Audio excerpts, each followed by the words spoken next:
You guys are doing well, welcome back. So in this video I'm going to show you that how you can record a video on Vimeo. So let's start. So first of all, what we have to do, simply we have to go to the Vimeo website, and after that, as you can see now, simply we have to click on the new option, and after clicking on new option, as you can see, has the record video option. So we have to click on the record video. So let's click on this, and after clicking on this, as you can see, has the option for the start recording. And as you can see, if you want to install this, you can also do that.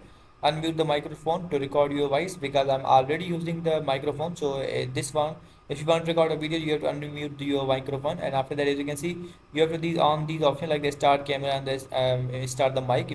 If you want to record your screen, you just have to unmute our mic which I am using, and after that you have to hit the start recording, and after clicking on the start recording, your video will be recorded. So in this way you can record your video. As you can see, turn on your camera or share your screen to start recording. In this way you can record this. I hope you guys understand this video, that how you can record your own video on Vimeo. So see you guys in the next video.